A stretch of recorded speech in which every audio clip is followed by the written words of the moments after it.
The rain hammered against the pavement like bullets, each drop exploding into 1,000 smaller pieces that soaked through my worn sneakers. I stood at the crosswalk on 5th Avenue, one hand clutching a plastic bag filled with discount groceries, the other pressed protectively against the small swell of my belly hidden beneath an oversized coat. The walk signal blinked its countdown. 10 seconds, 9 seconds. But my feet felt cemented to the ground, exhaustion seeping into my bones like the cold November rain seeping through my clothes. 6 months. 6 months since I'd signed those papers with trembling hands, since I'd walked away from the marble fortress that had been my prison, since I'd last seen him. 6 months since I'd chosen freedom over gilded chains, poverty over suffocation, uncertainty over the terrifying certainty of belonging to Dante Moretti. The crosswalk signal turned red just as I stepped off the curb. Horns blared. Tires screeched against wet asphalt. I froze in the middle of the street, my bag slipping from numb fingers, oranges rolling across the painted lines like small orange planets escaping orbit. That's when I saw it. The black SUV with tinted windows, flanked by 2 identical vehicles, all 3 stopping in perfect synchronization despite having the green light. The rear door of the center vehicle opened. Even through the rain, even across the distance of several car lengths, I recognized the Italian leather shoes first. Custom-made, obscenely expensive, utterly impractical for New York weather. Then the charcoal suit, tailored so precisely it looked painted onto his frame. Finally, as he stepped fully out of the vehicle, ignoring the chaos of honking cars and confused pedestrians, I saw his face. Dante. Time collapsed. The rain seemed to suspend in midair. Every sound muffled except for the thundering of my own heartbeat. His dark eyes, those eyes that had once traced every inch of my skin, that had watched me with possession and something dangerously close to tenderness, locked onto mine with an intensity that made my knees buckle. His jaw tightened. Even from this distance, I could see the muscle there jump, could recognize the barely controlled violence in the set of his shoulders. 2 men emerged from the front of his SUV, earpieces visible, hands already moving toward concealed weapons as they scanned the intersection for threats. Dante raised one hand, a subtle gesture that froze them in place. His gaze never leaving mine. I needed to move, needed to run, needed to protect the secret growing inside me. But my body betrayed me, paralyzed by the weight of his stare, by the memories flooding back uninvited. The scent of his cologne, bergamot and cedar and something darker.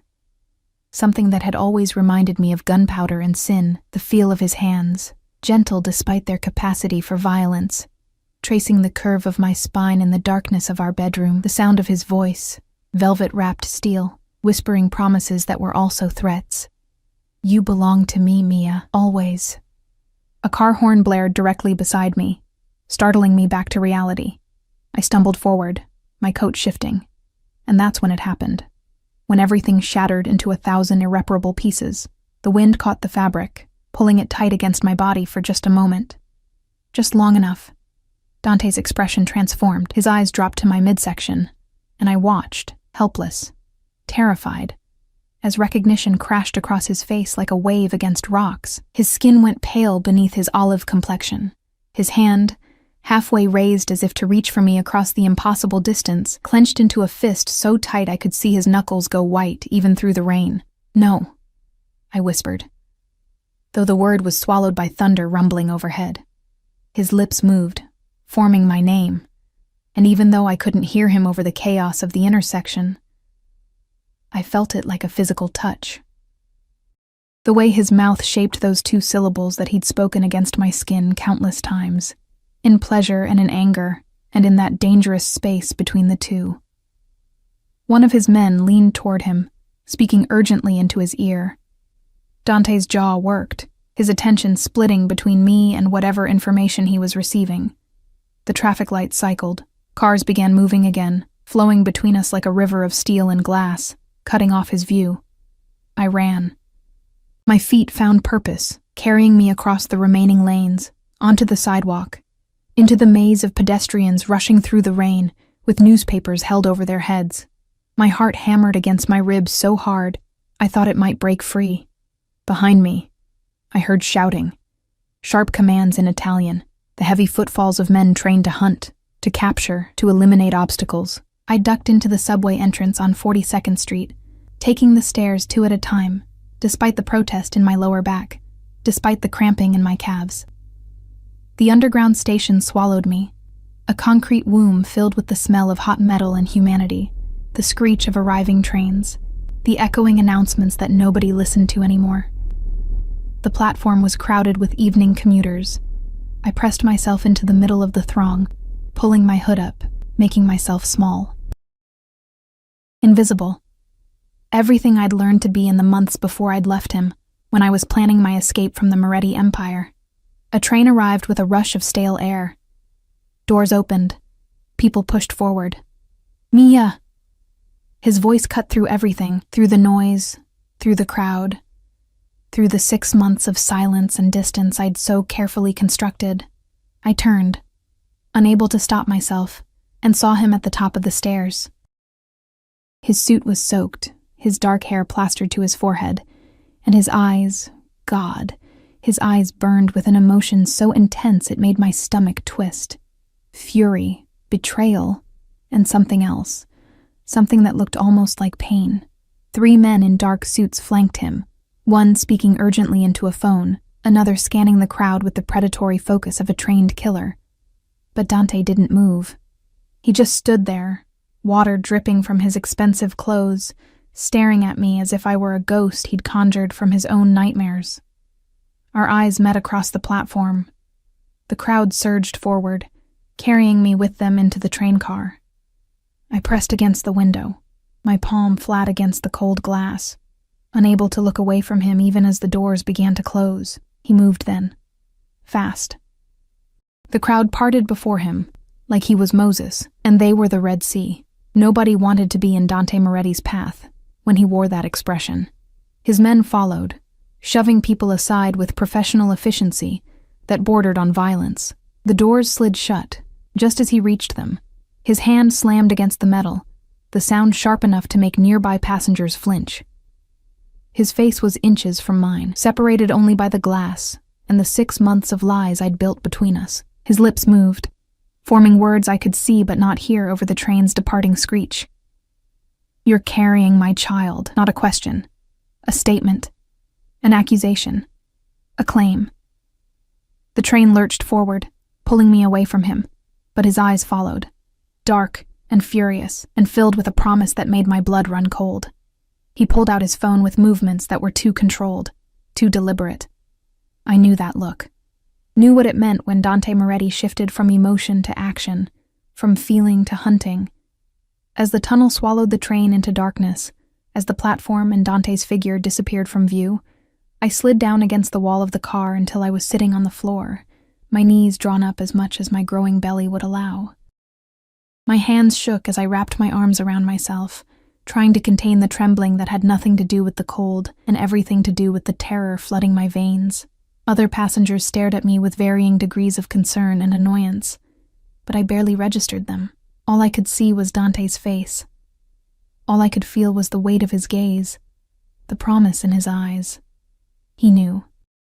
After 6 months of hiding, of building a new life in the shadows of the city where he ruled like a dark king, of protecting the tiny life growing inside me from the violence and danger that surrounded everything Dante touched, he knew. And Dante Moretti never let go of what belonged to him. I pressed my hand against my belly, feeling the slight flutter of movement that had started just last week. "I'm sorry," I whispered to the child, who didn't yet know what it meant to be born into this world, into this war between freedom and possession. "I'm so sorry." My phone buzzed in my pocket, once, twice, 3 times in rapid succession. I didn't need to look at it to know who was calling, to know that even now his resources were mobilizing, his network activating, his empire shifting its focus to a single objective, finding me. The train rattled through the tunnel, carrying me toward a destination I'd chosen at random, toward a temporary safety that I knew, with the certainty of someone who'd once been married to the most dangerous man in New York, wouldn't last the night. Because Dante had seen me, had seen the evidence of what I'd kept from him. And there was nowhere in this city, maybe nowhere in this world, where I could hide from a man who commanded shadows like other men commanded armies. The question wasn't if he would find me. The question was what he would do when he did. The apartment I'd been renting for the past 3 months was in Brooklyn, tucked above a Korean grocery store in a neighborhood where people minded their own business, and sirens were so common they'd become white noise. It wasn't much. A studio with water-stained ceiling tiles, a radiator that clanked like it was trying to communicate in Morse code, and a window that overlooked a fire escape decorated with someone else's dying plants. But it was mine. Or at least, it had been mine for the few hours before Dante discovered my secret. I climbed the 4 flights of stairs slowly, my hand gripping the railing that wobbled under my weight. Every shadow felt threatening now. Every footstep in the hallway made my pulse spike.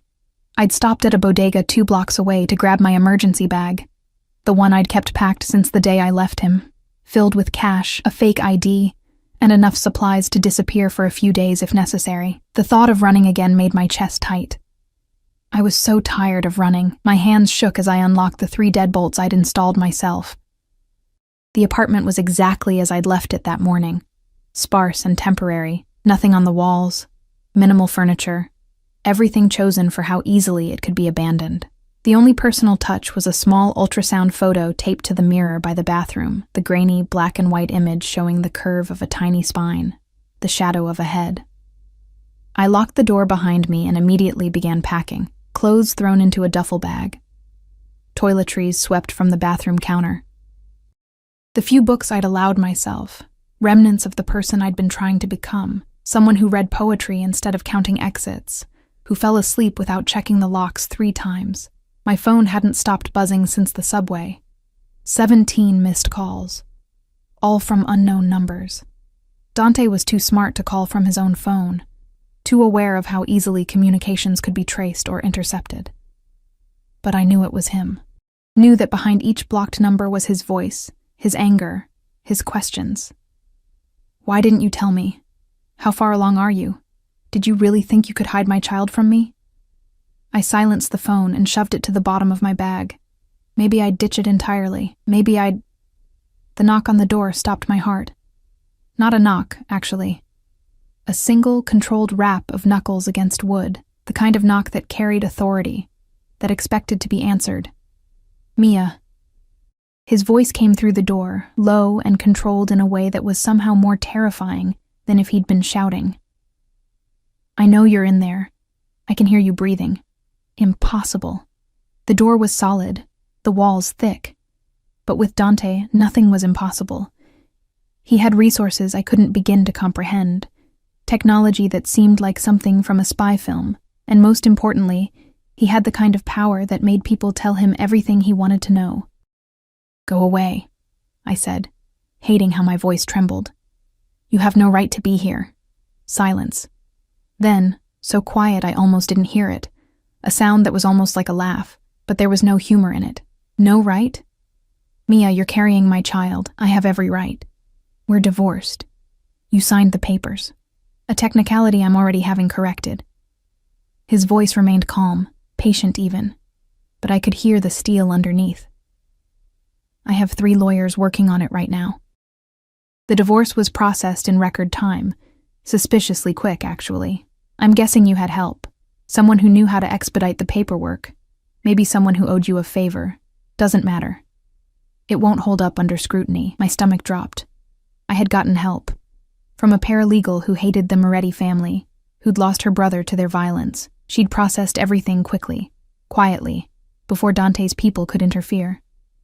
But if he was already challenging it, even if you invalidate the divorce, I'm not coming back to you. Then we'll discuss that. But you will open this door, Mia. One way or another. I looked at the door. Solid steel, multiple locks, a security chain. I'd chosen this apartment specifically because it was defensible, but I'd chosen it to defend against random criminals, not against Dante Moretti. If I don't, then I'll have my men clear this floor. They'll evacuate every apartment, tell people there's a gas leak or a fire hazard, or whatever excuse gets them out safely and quickly. Then they'll break down this door. He paused. I'd rather not traumatize the neighbors or damage your things, but I will if necessary. You're insane. No, cara mia. I'm a father who just discovered his child exists, and there is nothing, absolutely nothing I won't do to protect what's mine. My hand went to my belly instinctively. The baby kicked, as if responding to his father's voice through the door, through my flesh. A tiny flutter that felt like betrayal.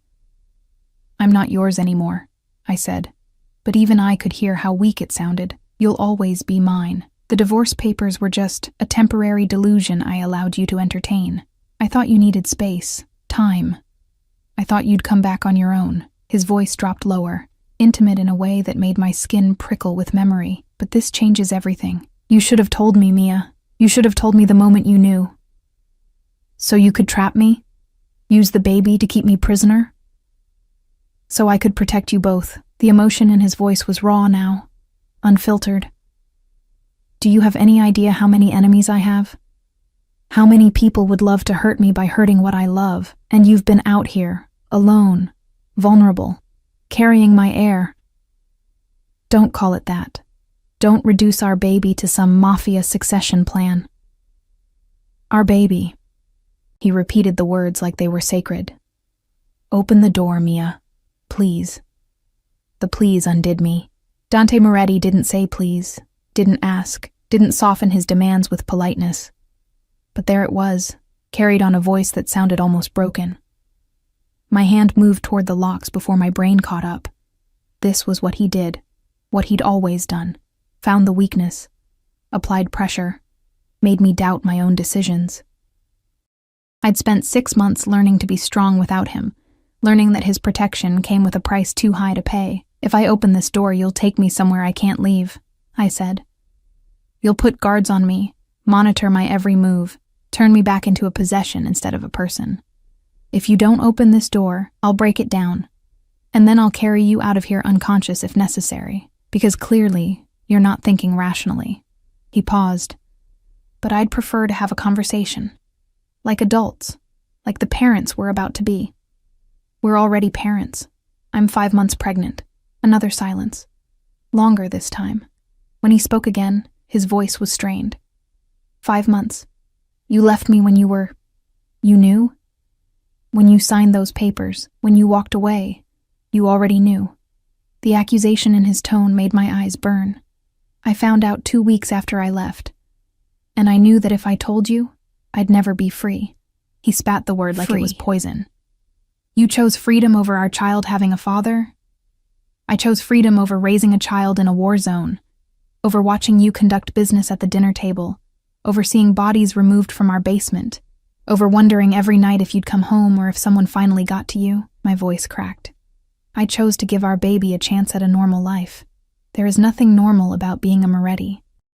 Our child is already a target, whether you acknowledge it or not. The only difference is whether they have my protection or not." He was right. God help me, he was right. I'd been naive to think I could hide, could raise this baby in anonymity. The moment Dante knew, the moment his enemies knew, and they would know, because secrets in his world were temporary commodities, my child became a pawn in games I didn't understand. "I need guarantees," I said finally. "If I open this door, if I talk to you, I need promises. Name them. You don't hurt me. You don't force me to go anywhere against my will tonight, and you actually listen to what I have to say." Agreed. "And my conditions. You submit to a medical examination by my personal physician. You move to a secure location immediately, and you stop making decisions about our child without consulting me. Those aren't conditions. That's a takeover. Those are the bare minimum requirements for the safety of my child, Mia. Non-negotiable." His voice hardened. "You've had 5 months to make unilateral decisions. That ends tonight." My hand was already on the first lock.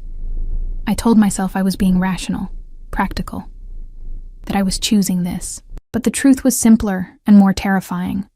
Part of me, the part that remembered what it felt like to be cherished by Dante Moretti, to be the center of his obsessive attention, wanted to open the door.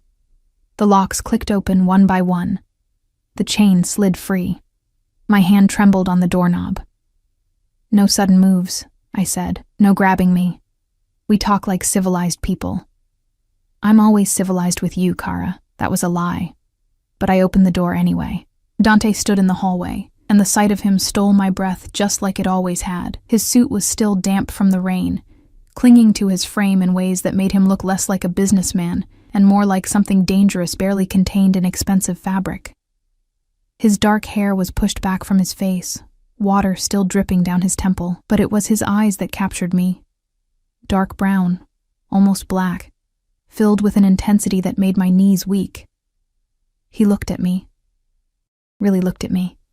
His gaze traveled from my face down to my belly, lingering there with an expression I couldn't name. Wonder, maybe. Possessiveness, certainly, and something that looked almost like fear. May I? He gestured toward my stomach, his hand halfway raised. No. His jaw tightened, but he lowered his hand. You're showing more than I expected for 5 months. Congratulations, you're having twins. The words were out before I could stop them, delivered with more bitterness than I'd intended. I watched the information hit him like a physical blow. His eyes widened fractionally, the only outward sign of his shock, though I knew him well enough to see the earthquake happening beneath his controlled surface. Twins, he repeated softly. You've been carrying my twins, and you didn't tell me. I'm telling you now. He moved then, stepping into my apartment with the fluid grace of a predator entering new territory. 2 men materialized in the hallway behind him, large, armed, watching me with the blank expressions of professional bodyguards. Dante gestured sharply, and they retreated, taking positions at the stairwell. He closed the door behind him with a soft click that sounded like a cell door locking. We stood facing each other in my tiny studio apartment, the space suddenly feeling impossibly small with his presence filling it. The radiator clanked. Rain pattered against the window, and Dante Moretti looked at me like I was a puzzle he was determined to solve, a possession he would never again let out of his sight. Tell me everything, he said quietly, and don't leave anything out. I sat on the edge of my secondhand couch, my hands folded protectively over my belly, while Dante prowled my apartment like a caged animal. He touched nothing, but his eyes cataloged everything. The threadbare furniture, the cracks in the plaster, the single pot and pan drying by the sink. I watched his jaw tighten with each new detail of my poverty, each piece of evidence showing how far I'd fallen from the luxury he'd kept me in. The doctor's appointments, he said finally, stopping by the window. He didn't look at me, just stared out at the rain-soaked street below. Have you been going alone? Yes. His shoulders tensed. And the costs? I have Medicaid now. It covers... Medicaid. He turned to face me, and the expression on his face made my heart stutter. It wasn't anger exactly. It was something worse. Something that looked like pain mixed with fury. My wife, carrying my children, using government assistance for medical care. Ex-wife, I corrected, though the word felt hollow. And I'm managing fine. Managing. He laughed, but there was no humor in it. You're living in a building with broken security, in a neighborhood where I counted 3 drug deals just walking from my car to your door. You're working. He paused, his eyes narrowing. You are working, aren't you? What job lets a 5-month pregnant woman climb 4 flights of stairs? I lifted my chin. I waitress at a diner in Manhattan. The owner is flexible with my schedule. A diner? He said it like I'd announced I was working in a minefield. On your feet all day, carrying heavy trays, dealing with God knows what kind of people. Normal people, Dante. People who don't solve their problems with violence. People who don't protect you. He crossed the room in 3 long strides, kneeling in front of me so suddenly I flinched. His hands hovered near my knees but didn't touch, respecting the boundary I'd set at the door. Look at me, Mia. I didn't want to. Looking at Dante had always been dangerous. Those eyes could strip away every defense I'd built, could make me forget why I'd left in the first place. But I looked anyway, because some part of me still responded to the command in his voice. I failed you, he said quietly. Whatever happened in our marriage, whatever made you feel like you had to run, I failed you. And I'm sorry. The apology shocked me more than anything else that had happened tonight. Dante didn't apologize, didn't admit weakness or fault. In the 2 years we'd been married, I'd never heard those words from him. "You kept me in a cage," I whispered. "A beautiful, luxurious cage, but a cage nonetheless. I know." His voice was rough. "I thought I was protecting you. I thought if I could control every variable, monitor every threat, you'd be safe. But I made you a prisoner instead of a partner. And now? What's different now?" He reached up slowly, telegraphing his movement, and cupped my face with one hand.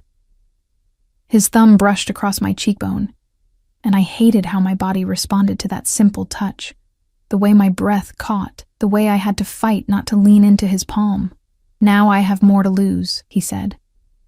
"Now I understand what it feels like to think you're gone forever. I've spent 6 months in hell, Mia. 6 months wondering if you were safe, if you were eating properly, if you were happy." His thumb traced the dark circle under my eye. "You're not sleeping. Pregnant women don't sleep well. Pregnant women shouldn't have to worry about making rent either." His hand dropped. "I'm not going to pretend I'll give you complete freedom. I can't. My world doesn't work that way, but I can give you choices, autonomy within parameters. That's still a cage. Then help me make it bigger." He sat back on his heels, and I saw genuine desperation in his expression. "Tell me what you need. What would make you feel less trapped? Because I'm taking you out of this apartment tonight, that's non-negotiable. But where we go, how we do this, that can be a conversation." I wanted to say no, wanted to tell him to leave, to let me figure this out on my own. But I was so tired.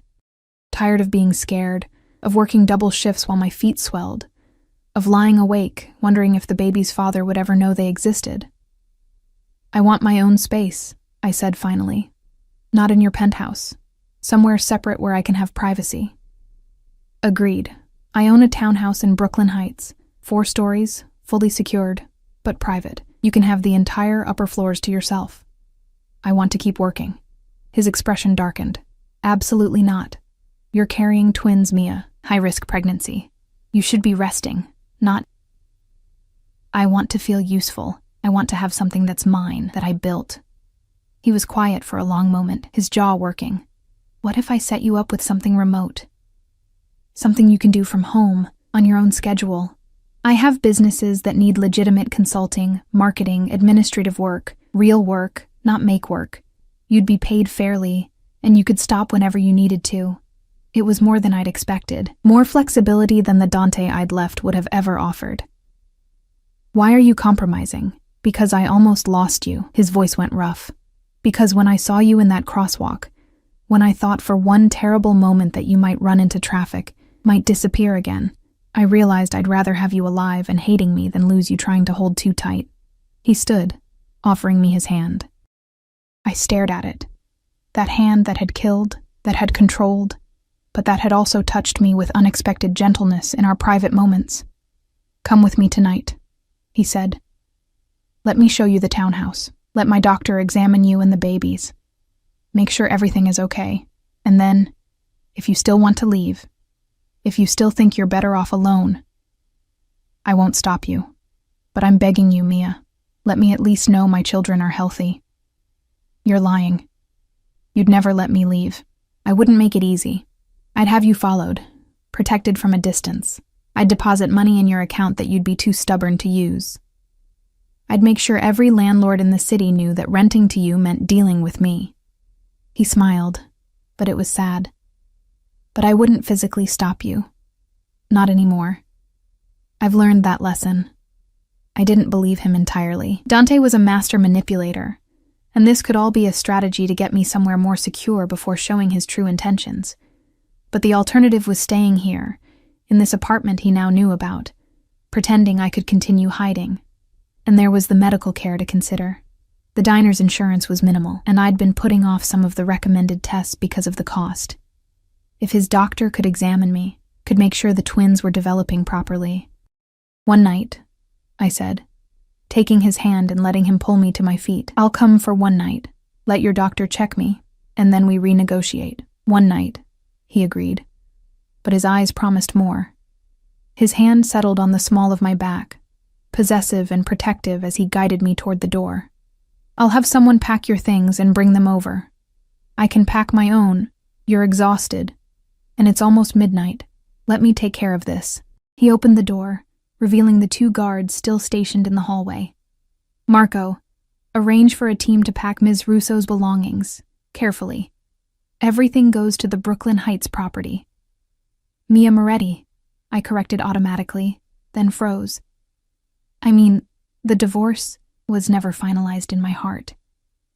He leaned close, his breath warm against my ear. "And won't be finalized in law either, if my lawyers are as good as I pay them to be." The guards led us downstairs, forming a protective box around me that felt both comforting and claustrophobic. The black SUV waited at the curb, engine running, rear door already open. I hesitated at the threshold, staring into the leather interior that smelled like Dante's cologne and money and everything I'd run from. "I can still change my mind," I said. "You can." He didn't push, didn't pressure. Just waited, his hand light on my elbow, giving me the choice, even though we both knew the choice had been made the moment I opened my apartment door. I got in. The interior was exactly as I remembered. Climate-controlled, soundproofed, luxury incarnate. Dante slid in beside me, maintaining a careful distance, not touching me even though the space was intimate. The guards took the front seats, and the vehicle pulled smoothly into traffic. We drove in silence through the rain-slicked streets. I watched the city blur past the tinted windows, watched the neighborhoods change from shabby to gentrified to wealthy. My hand rested on my belly, feeling the twins shift and move, unusually active tonight, as if they could sense the tension. "When did you find out it was twins?" Dante asked quietly. "Last week. I'd been measuring large, so they did an additional ultrasound." I pulled out my phone, scrolling to the saved image. "Here." He took the phone like it was made of glass, staring at the screen with an expression I'd never seen before. Vulnerability. Wonder. His finger traced the outline of the 2 small forms curled together in my womb. "They're perfect," he whispered. "They're the size of bell peppers, and they're making me crave pickles at 3 a.m. "Pickles and what else? What are you craving?" "Ice cream. Specifically Cherry Garcia with extra fudge. And sometimes I wake up desperate for my mother's carbonara, which is ridiculous because she's been dead for 8 years, and I can't recreate her recipe." "I'll find someone who can." He was still staring at the ultrasound. "I'll hire every Italian chef in New York until we find one who makes it exactly right." "That's excessive." "That's me caring for my family." He looked up, meeting my eyes. "Do you know the genders?" "Not yet. I didn't want to find out alone." The admission hung between us, heavy with implications. I hadn't wanted to know alone, had wanted, somewhere deep down, for their father to be there when we discovered who these babies were. "We'll find out together then," Dante said. "At your next appointment, which will be with Dr. Castellano. He's the best maternal fetal specialist in the state." "Dante, I already have a doctor who didn't catch that you were carrying twins until 5 months. Dr. Castellano uses the latest imaging technology. He'll monitor you weekly, make sure there are no complications." His hand moved to cover mine on my belly, and this time I didn't pull away. "Please, Mia. Let me do this. Let me make sure you're all healthy." The SUV pulled up to a townhouse in Brooklyn Heights, and even through the rain I could see it was beautiful. Red brick, black shutters, ivy climbing the walls. Lights glowed in the windows, warm and inviting. "You said you owned this?" I asked. "I bought it 2 months after you left. I thought," he stopped, jaw tightening. "I thought maybe if I had somewhere that wasn't the penthouse, somewhere without those memories, you might consider coming back." He'd been preparing for my return. Even believing I was gone, he'd been building a place for me. The guard opened my door, holding an umbrella. Dante's hand settled on my lower back again as we walked up the steps. The front door opened before we reached it, revealing a woman in her 50s with kind eyes and flour on her apron. "Mrs. Chen," Dante said. "This is Mia. She'll be staying here." "Welcome home, dear," Mrs. Chen said warmly. "I've prepared the master suite and have soup on the stove if you're hungry." Home. The word echoed in my chest, dangerous and tempting. Dante guided me inside, into warmth and the smell of something delicious cooking. And as the door closed behind us, sealing out the rain and the cold in the world beyond. I felt the first crack in the wall I'd built around my heart. This was a mistake. I knew it was a mistake, but I was so tired of being strong alone. The master suite occupied the entire third floor, and it was nothing like the cold marble palace I'd escaped from 6 months ago. Here, everything was soft. Cream-colored walls, warm hardwood floors, furniture that looked comfortable rather than expensive. French doors opened onto a small balcony overlooking a private garden, and through the rain I could see string lights wrapped around tree branches, a stone fountain, carefully tended flower beds dormant for winter. "It's beautiful," I admitted, running my hand along the back of an overstuffed reading chair positioned by the window. "Dr. Castellano will be here in 20 minutes, Dante said from the doorway. He hadn't followed me fully into the room, respecting some invisible boundary. "Mrs. Chen is bringing up soup and bread. You should eat something before the examination. You're not going to hover over the doctor's shoulder the entire time. Would you prefer I didn't?" I turned to face him. He looked exhausted suddenly, the adrenaline of finding me wearing off to reveal the toll the last few hours had taken. There were shadows under his eyes that matched mine, new lines around his mouth that hadn't been there 6 months ago. "You can stay," I said quietly. "They're your children too."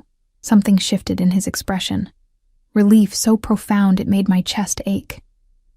He nodded once, then retreated to let me settle in. Mrs. Chen arrived with a tray of minestrone soup and fresh bread that made my stomach growl embarrassingly loud. I hadn't realized how hungry I was until the smell hit me. The diner meals I'd been surviving on, quick, cheap, eaten standing up between shifts, had nothing on this homemade warmth. "Mr. Moretti said you're having twins," Mrs. Chen said, setting the tray on the small table by the window. "My daughter had twins. Exhausting, but wonderful. You'll need your rest and good food. I'll make sure you have both. You don't have to—" "Of course I do, dear. It's what I'm here for." She patted my hand with a gentleness that reminded me achingly of my own mother. "Now eat. Dr. Castellano is very thorough, and you'll want energy for all his questions." She left me alone with the soup, and I ate mechanically at first, then with increasing hunger as my body remembered what real food tasted like. I was scraping the bottom of the bowl when Dante knocked softly on the doorframe. "He's here." Dr. Castellano was younger than I expected, maybe 40, with graying temples and the calm competence of someone who'd seen everything. He set up a portable ultrasound machine with efficient movements, while his nurse, a woman named Sophia with warm brown eyes, took my vital signs. "Your blood pressure is elevated," Sophia noted, frowning at the reading. "Are you under stress?" I almost laughed. "You could say that." "Mrs. Moretti has been living independently for the past 6 months, Dante said from his position by the wall. His voice was carefully neutral, but I heard the edge underneath. "Working full-time, minimal prenatal care. I've had prenatal care," I protested. "I've been to all my appointments. At a clinic," Dante said, "with rotating doctors who don't specialize in high-risk pregnancies." Dr. Castellano held up a hand. "Let's focus on the present.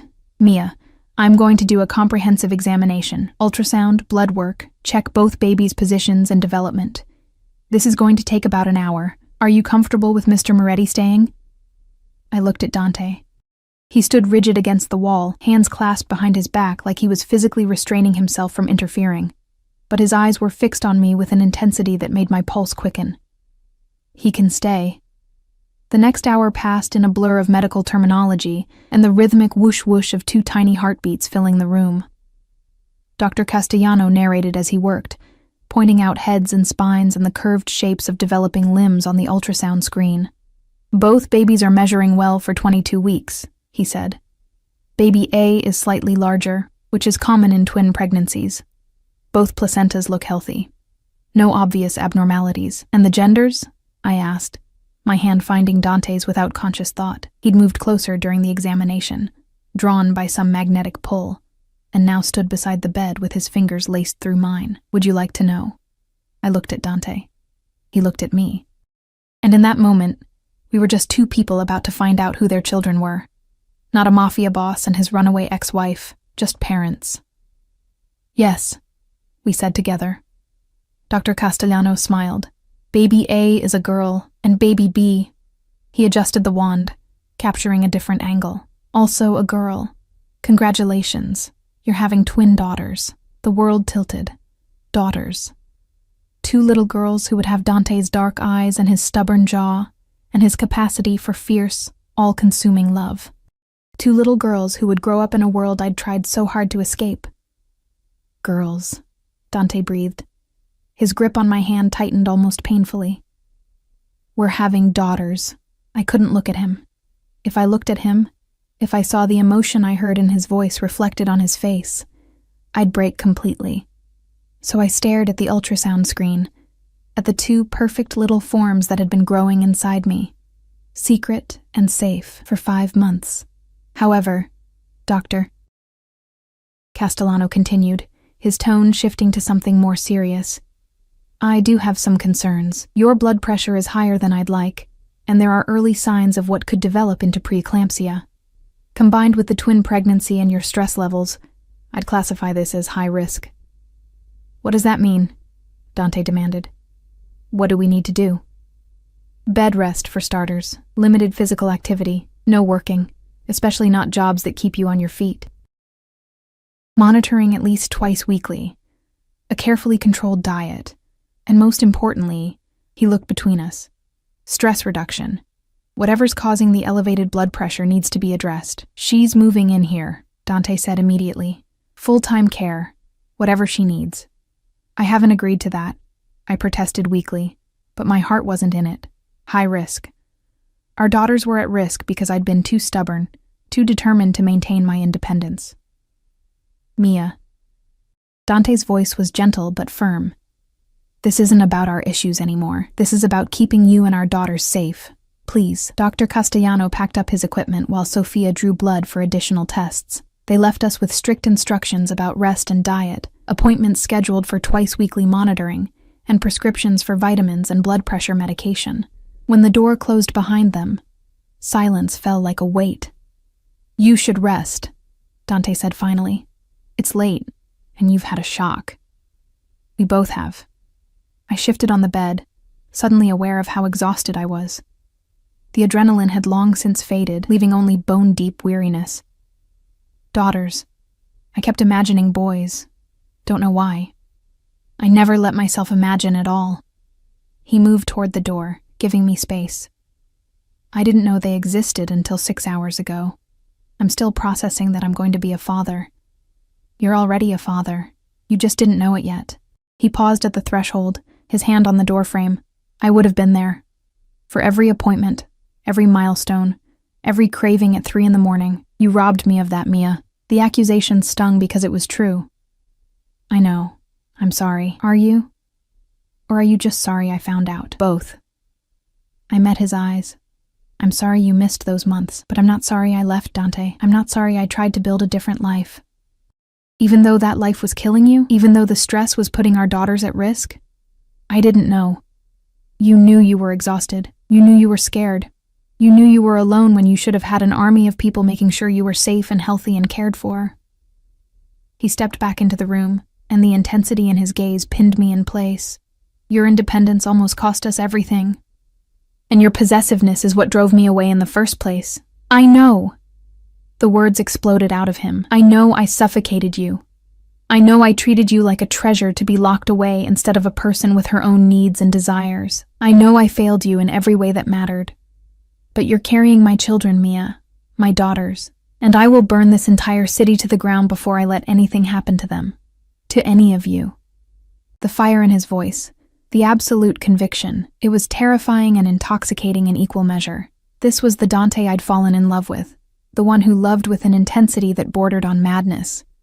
But it was also the Dante who'd caged me, who'd confused protection with possession. I need you to understand something, I said carefully. If I stay, if we try to make this work, it can't be like before. I won't be kept in a tower while you conduct your business. I won't be shut out of decisions that affect my life. I'm listening. I want honesty. Not protection from the truth, but actual honesty about your world, your business, the dangers we face. I want to be a partner, not a possession. That's asking me to show you the darkest parts of who I am. I already know the darkest parts. I lived in your house for 2 years. I heard the phone calls, saw the blood on your shirts that the dry cleaners couldn't quite remove. I know what you are, Dante. What I don't know is if you can trust me with that knowledge instead of hiding it behind locked doors." He was quiet for a long moment, processing. Then he crossed the room and knelt beside the bed, taking both my hands in his.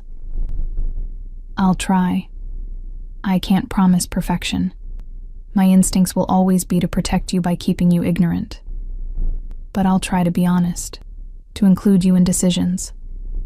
To treat you like the intelligent, capable woman you are instead of something fragile to be wrapped in cotton wool. And if it becomes too much, if I can't handle your world, then we find a middle ground. But you don't run, Mia. No more running. No more disappearing in the night. If you're unhappy, if you're scared, if you need space, you tell me. And we work it out together. That goes both ways. If I see you slipping back into old patterns, I'm calling you on it." A ghost of a smile touched his lips. "You always did. It was one of the things I loved most about you. You never let me get away with anything. Loved. Past tense." The word created an ache in my chest. "Get some rest," he said, standing. "I'll be in the room across the hall if you need anything. Mrs. Chen will be here by 6 with breakfast, and Dr. Castellano wants to see you again in 3 days. Dante?" I called as he reached the door. "Thank you for not forcing this. For giving me choices. I learned that forcing you only drives you away." He looked back, and the vulnerability in his expression caught me off guard. "I can't lose you again, Mia. I barely survived it the first time." Then he was gone, the door closing softly behind him, leaving me alone with my thoughts and the 2 lives growing inside me. I lay back against the pillows, my hands on my belly, feeling the girls move, our daughters. 2 little lives that would bind me to Dante forever, that had already drawn me back into his orbit despite all my efforts to escape. "Your father is going to spoil you rotten," I whispered to them. "He's going to be overprotective and overbearing and absolutely impossible, but he'll love you with everything he has. Just like he loved me, loves me." A traitorous voice in my head corrected. Present tense. Because men like Dante Moretti didn't stop loving. They just learned to live with the pain of distance. I closed my eyes, exhaustion finally claiming me. Tomorrow I'd worry about what staying meant, about whether I was making a terrible mistake. Tonight, I let myself feel safe for the first time in 6 months. Even if that safety came with a price, I wasn't sure I could afford to pay. 3 weeks passed in a strange domesticity that felt both foreign and achingly familiar. True to his word, Dante gave me space. He stayed in the room across the hall, knocked before entering any space I occupied, asked permission before touching me even casually.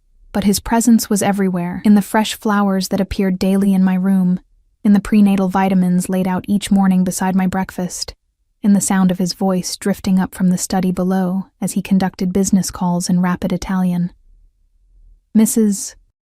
Chen became my constant companion, monitoring my meals and rest periods with gentle tyranny. Dr. Castellano visited twice weekly, each appointment showing our daughters growing stronger, healthier. My blood pressure stabilized. The signs of preeclampsia receded. My body, relieved of the constant stress and physical labor, began to thrive. But my heart remained caught between past and present, between the freedom I'd craved and the security I'd found myself desperately needing. It was during the 4th week, on a cold December afternoon with snow falling softly outside, that everything changed. I was in the library, a room I'd claimed as my own, filled with books and comfortable chairs and a view of the garden, when Dante knocked on the open door. He wore dark slacks and a charcoal sweater, his hair slightly disheveled like he'd been running his hands through it. Stress radiated from him in waves. "We need to talk," he said. My stomach clenched. Those 4 words had never preceded anything good. "What's wrong?" "Nothing's wrong. Everything's—" He stopped, jaw working. "I need to show you something, to be honest with you, like we agreed." He led me downstairs to his study, a room I'd never entered in all my time at the townhouse. The door required a fingerprint scanner and a code to unlock. Inside, it was exactly what I'd expected. Leather furniture, dark wood, computer monitors showing security feeds from around the property. But it was the wall of photographs that stopped my heart. Pictures of me, hundreds of them. Walking to the diner where I'd worked, grocery shopping, sitting in the park reading a book, everyone dated and time-stamped, spanning the entire 6 months I'd been gone. "You were following me," I whispered. "The whole time. I needed to know you were safe." He stood behind me, close enough that I could feel his body heat, but not touching. "After you left, I was losing my mind. I couldn't eat, couldn't sleep, couldn't focus on business. My people were getting concerned. So I had you followed, just to watch, to make sure you weren't in danger." "That's insane, Dante." "I know. But look." He pointed to a photo dated 2 months ago. Me standing outside a clinic, hand on my barely visible belly. I knew, Mia. Not consciously, but part of me knew. My men reported you'd been to a women's clinic multiple times. I told them to back off, that you had a right to privacy, but some part of me understood what that meant. I turned to face him. "Why are you showing me this now?" "Because someone else knows." His expression went dark. "Carlo Vittore, one of my oldest enemies. He's been consolidating power while I've been distracted. Yesterday, one of my informants warned me that Vittore knows about you, about our daughters." Fear iced my veins. "How?" "He has people everywhere, just like I do. He found out you were pregnant, that we were living here together, and now he's making threats." Dante's hands clenched into fists. "He wants access to certain shipping routes I control. If I don't comply, he's threatened to hurt you, to hurt our babies. So give him the routes. It's not that simple. Those routes are how I keep drugs out of certain neighborhoods, how I protect innocent people from worse criminals than me. If I give them to Vittore, hundreds of people suffer. But if I don't..." His voice cracked. "I can't let him hurt you." I sank into a chair, my hands automatically going to my belly where the girls were doing their evening gymnastics routine. "What do we do?" "I'm handling it. I have a meeting with him tomorrow night. Neutral ground, mediators present. I'm going to negotiate something that protects both you and those routes." He knelt in front of me, taking my hands. "But I need you to do something for me." "What?" "Marry me. Again. Properly this time." I stared at him. "You want to get married while some criminal is threatening to kill me?" "I want to marry you, because if something happens to me tomorrow night, I need to know you and our daughters are legally protected. My will, my assets, my legitimate businesses, they're all set up to transfer to my wife, not my ex-wife. If we're married, you inherit everything. You'll have the resources and the connections to protect yourself and the girls. If something happens to you, Dante, what aren't you telling me? Vittore is unpredictable, violent. The meeting could go wrong, and if it does, I need to know I've done everything possible to keep you safe." He pulled a small velvet box from his pocket, opening it to reveal the ring I'd left behind 6 months ago. The 3-carat diamond caught the lamplight, throwing rainbow prisms across the walls. "I know I have no right to ask this. I know I haven't earned back your trust. But please, Mia, let me protect you the only way I can." I looked at the ring, at the man holding it, at the photographs on the wall showing 6 months of obsessive surveillance. This was madness. I should say no, should demand he find another way, should refuse to be pulled back into a marriage that had nearly destroyed me. But I looked at his face, at the fear poorly hidden behind his controlled expression, at the desperate love in his eyes. And I couldn't say no. "Okay," I whispered. "I'll marry you." Relief flooded his expression. He slid the ring onto my finger with trembling hands, then pressed his forehead against our joined hands. "Thank you. God, Mia, thank you. But I have conditions." He looked up. "Anything. You don't go to that meeting alone. You take every precaution. You wear a vest. You bring your best people. You have backup plans for your backup plans." "I will. And when this is over, when Vittore is handled, we talk about what our marriage actually looks like. We build something new, not what we had before. I want that too." He stood, pulling me up with him. "I'll make the arrangements. Judge Martinez owes me a favor. He can marry us here tonight. Tonight." I'm not taking chances with your safety, Kara. Not anymore. 4 hours later, I stood in the library wearing a simple cream dress that Mrs. Chen had somehow procured, my hair loose around my shoulders, holding a bouquet of winter roses. Judge Martinez, a dignified man in his 60s who very carefully didn't ask questions, stood before us with his wife as witness. Dante wore a black suit, no tie, looking simultaneously like a groom and a man preparing for war. He took my hands as the judge began the ceremony, his thumb tracing circles on my skin. A nervous tell I'd never seen before. Do you, Dante Moretti, take Mia to be your lawfully wedded wife? I do, for the second time, and if she'll have me, for every time after that. And do you, Mia Russo, take Dante to be your lawfully wedded husband? I looked at him, really looked at him, at the man who'd caged me and freed me, who'd hurt me and healed me, who was the father of my children and my greatest love, and my deepest fear all wrapped into one impossible person. I do. The judge pronounced us married, and Dante kissed me with a gentleness that made my eyes burn. It wasn't the passionate, consuming kiss from our first wedding. This was softer, more careful, like he was afraid I might break. When we pulled apart, he pressed his forehead to mine. Whatever happens tomorrow, know that I love you, that I've always loved you, even when I was too stupid to show it properly. Nothing's going to happen tomorrow, I said fiercely. You're going to handle Vittore, and you're going to come home to me and our daughters. That's non-negotiable. He smiled, but it didn't reach his eyes. That's my girl, still giving orders. Judge Martinez and his wife left discreetly. Mrs. Chen brought champagne, sparkling cider for me, the real thing for Dante, and toasted our happiness before retreating to give us privacy. We sat together on the library sofa, my head on his shoulder, his hand resting on my belly where our daughters slept. The snow continued to fall outside, coating the garden in white silence. Tell me their names, Dante said quietly. I know you've been thinking about it. I was thinking, Isabella, for my mother, and Lucia, for yours. His breath caught. You'd name one of our daughters after my mother? She was kind to me, one of the few people in your world who treated me like I mattered, not just as your possession. I laced my fingers through his. I thought she'd want to be remembered. She would have loved you even more for this. He kissed my temple. Isabella and Lucia Moretti. It's perfect.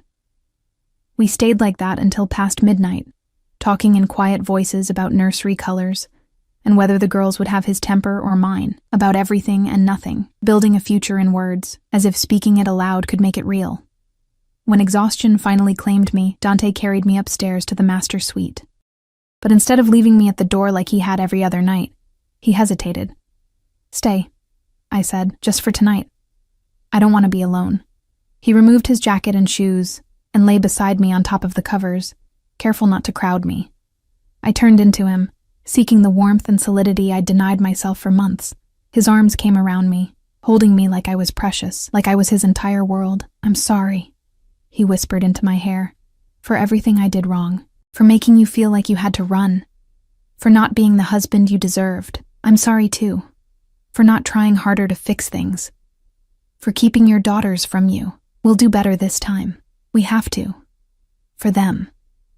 I fell asleep to the sound of his heartbeat, steady and strong beneath my ear, and when I woke in the gray light of dawn, he was gone. A note on the pillow saying he'd be back before dinner, that he loved me, that everything would be fine. But I knew Dante too well to miss the lie. I spent the day in anxious motion, unable to settle. Mrs. Chen tried to distract me with nursery planning, but I couldn't focus. Every car that passed made my heart jump. Every phone call made my stomach clench. At 6 o'clock, my phone rang. Unknown number. Mia Moretti? A professional female voice. This is Lenox Hill Hospital. Your husband has been admitted. You're listed as his emergency contact. The world tilted. What happened? Is he... He's stable. Gunshot wound to the shoulder. He's asking for you. I didn't remember the drive to the hospital. Didn't remember Marco, one of Dante's guards, appearing to drive me. Mrs. Chen coming along to make sure I stayed calm. All I knew was terror, sharp and consuming, at the thought of losing him. The hospital corridors blurred past. Then I was in his room, and there he was, sitting up in bed, his shoulder bandaged, his face pale but alive, so beautifully, impossibly alive. "Vittore," I demanded, being handled by people much angrier than me. His voice was rough with pain and exhaustion. He pulled a gun during negotiations, shot me before my people could intervene, but he's in federal custody now. Turns out he was wanted for multiple crimes, and my lawyer made sure the FBI knew exactly where to find him. I wanted to scream at him, wanted to rage about the danger, about the risk, but instead, I crossed to the bed and very carefully wrapped my arms around him, mindful of his injury. "You came back," I whispered. "I promised I would." His good arm came around me, holding tight. "I'll always come back to you, Mia. Always." The next 3 months passed in a blur of healing and preparation. Dante's shoulder recovered fully. The threat from Vittore dissolved as he faced federal prosecution. The townhouse transformed as we prepared for the twins. Nurseries painted in soft yellows and greens, cribs assembled, tiny clothes washed and folded. And slowly, carefully, we rebuilt what had broken between us. Dante kept his promise about honesty, including me in business decisions that affected our safety. I learned to voice my needs instead of suffering in silence. We fought sometimes, passionate arguments that ended in passionate reconciliation. But we fought fair, and we fought as partners.